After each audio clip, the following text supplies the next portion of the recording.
Mmuo Mmiri Ogbanje. First of all, let me tell you, welcome back. Yes, let me tell you, welcome back. You know, it was lucky for the second time. This is the second time in a J Okana Bata. This is the second time in a Joka Bata. Man, na pretend na gwande mmado na ndudo gashi. Thank God that you did not deny completely that ndudo gashi abialobegu. But ne gwara hana agafe. Se ka habia keneyu ebe ka ha na-eje from side be adiwe na agafe. Na yodago ebujeri joka kama ori kwuo ni ijele ọka bata. Yodago ijele ọka bata. And somebody do come ma reason patali iji bata. Somebody do come, I know the reason patalo iji bata. So I no na achagari anya na ase na na-epogide go ga na-epogide. Ya nwi kita ase na iru ọka we bata. Or if you achakezi this is the second time in a joka. The first one I got like this. The first one. Onwelo much people amalo na ebujegu ni iru ọka. This is the second one. It is another chance for you to do what is right. For you to do what is right. So many things in a me apprefeju ibi newi. So many things in a me apple njirimala newi. You gotta go. And the Iruo obodo. When you get to Rome, you behave like Romans. You gotta go. Oh hey potana amene no bury. No bury yesterday. So namwede. Ke nolo na me arrest. So in obey according to you, it's an obey yesterday ni ruo na mgbede. Iwenu na emere arrest. So from morning till mgbede.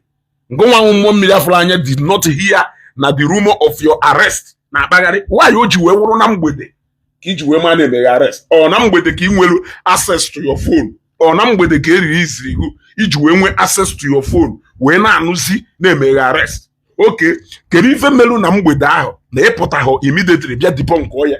Kedu ife pata na debunk ha yesterday? It has to take till 10 o'clock to 11 o'clock this morning for you to come and debunk rumor of your arrest in Agagari yesterday. And throughout yesterday, you did not post on your post. You did not post on your page from morning yesterday to night. You did not post because in our entertainment udo gashi biarubegu Mmiri Enwilo ebujekwu Mmiri Enwilo buje ọka ọnatapa. Mana ọ natara na kpuo. Ịghọtago ebuje Mmiri Enwilo buje ọka mana Mmiri Enwilo jechala ọka bata na kpuo.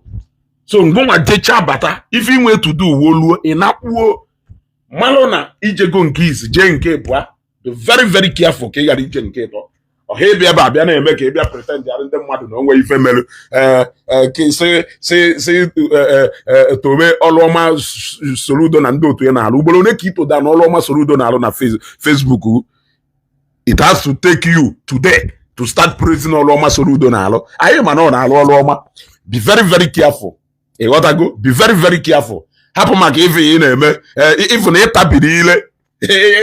ịtabiri ile sefu ebe ị na-agwa ha na tata awụ eke ka afọ. Ị ghọtago? Anxiety melugu anxiety melugu ese na ụbọchị nkwọ ọwụ ụbọchị afọ. Anxiety melugu iji wee kwue na kpuo and do what is right.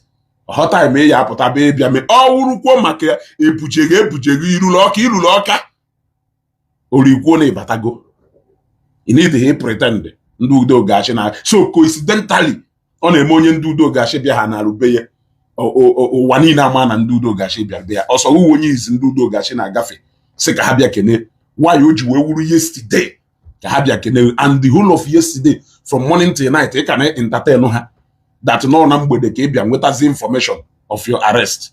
Ị ghọtago? Ịpụta ikene ndị otu ka ha nwere aṅụrị na o nwere ndị na-agwụla ọgwụ. Onwe ndị na-agwụla ọgwụ nọ na panic yesterday. Hey, nna nke ebuje Mmuo Mmiri, nke ebuje Mmuo Mmiri. You come ka ha wee pụta from that panic ime video. Nwere ike ime video ụmụ ebe ị na-ada agba egwu. Ọ ha pụta don't even try to debunk ije ọka. Debunk kwụ na iru ọka because irulu ọka. And this is the second time ị na-eje ọka.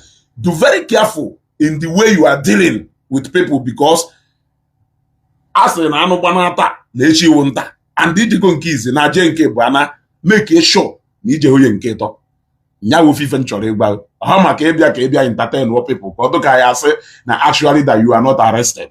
Ọwụkwọ maka ilulu ọka nwanne ilulu ọka. Ịghọtara ilulu ọka. Ilulu ọka kama na ilulu ọka batakwa. Ịghọtara and anyị ma risi mkpatara iji wee bata. Kwụrụ onye Nnewi ke ọkwa ibiri na Nnewi nwụrụ. Anyị ma risi mkpatara iji wee bata. Do very careful. Do very careful.